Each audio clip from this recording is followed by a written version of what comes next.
ایک بہت مشہور ڈاکٹر تھا، میں نے واقعہ کتاب میں پڑھا. مثال کے طور پہ اس کا نام ڈاکٹر احمد تھا. ساری زندگی اس نے بڑے آپریشن کیے، اس کا بڑا نام تھا. اب حکومت نے اعلان کیا کہ اس کو گولڈ میڈل دینا ہے، لائف ٹائم اچیومنٹ ایوارڈ.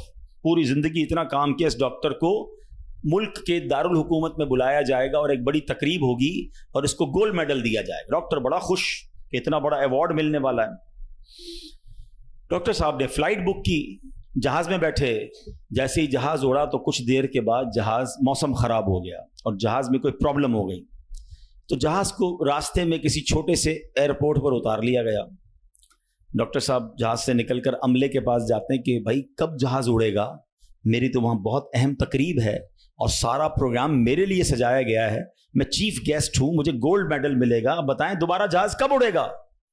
کثر چھوٹا سا ایئرپورٹ ہے، جہاز کا پرابلم بڑا ہے، اتنا جلدی ٹھیک نہیں ہوگا. آپ کو اگر پہنچنا ضروری ہے تو آپ کو ایک گاڑی لیں کرائے پر اور بائی کار چلے جائیں، آپ پہنچ جائیں گے اپنی تقریب سے پہلے. ڈاکٹر نے کہا یہ بھی آئیڈیا ٹھیک ہے، جہاز کے انتظار میں کہیں میرا پروگرام ہی مس نہ ہو جائے. ڈاکٹر صاحب نے گاڑی بک کی، رینٹ کار لی. جیسے ہی راستے میں گئے تو زبردست بارش، آندھی طوفان. اس اندھیرے میں، اس آندھی طوفان میں ڈاکٹر صاحب راستہ بھول گئے اور کسی مین ہائی وے سے نکل کر گاؤں کے روڈ پہ چڑھ گئے. بہت دیر تک راستے میں، اب بھوک بھی لگ رہی، کھانا بھی نہیں کھایا، اندھیرا گپ، بارش ہو رہی ہے. اچانک ایک چھوٹا سا گاؤں میں گھر نظر آیا جس میں ایک بلب جل رہا تھا. ڈاکٹر صاحب نے کہا اب تو حالت ایسی ہو گئی، دروازہ کھٹکھٹایا. ایک بوڑھی عورت نے دروازہ کھولا. کب ماں جی کچھ کھانے پینے کو ملے گا، بہت بارش ہو رہی. کہا بیٹا اندر آ جاؤ. وہ اندر چلا گیا. ماں جی نے بڑی محبت سے اسے پانی بھی دیا، کچھ کھانے کو بھی دیا. تھوڑی سانس میں آئی تو ڈاکٹر نے دیکھا کہ برابر پہ بستر پر ایک نوجوان لیٹا ہوا تھا. کہا ماں جی یہ کون ہے؟ کہا بیٹا میرا بیٹا ہے. کیا ہو گیا اسے؟ کہا اس کو بہت بڑی بیماری ہے. ماں جی علاج کیوں نہیں کرواتی؟ ماں جی کہتی میں نے گاؤں کے ڈاکٹر کو دکھایا ہے، ڈاکٹر کہتے ہیں ہمارے وطن میں ایک ہی ڈاکٹر ہے جس کا نام ڈاکٹر احمد ہے، وہی اس کا علاج کر سکتا ہے. مگر بیٹا میں غریب ماں ہوں، میں اپنے بیٹے کو کہاں سے ڈاکٹر احمد کے پاس لے جاؤں؟ نہ پیسے ہیں نہ کرایہ ہے. بس روز اللہ سے دعا کرتی ہوں اے اللہ تو کارساز ہے، میرے بیٹے کو شفا دے دے یا ڈاکٹر احمد کے پاس پہنچا دے. ڈاکٹر احمد رونے لگا. کہتا ہے ماں جی میں ہی ڈاکٹر احمد ہوں اور اللہ نے مجھے تیرے گھر پہ بھیج دیا ہے.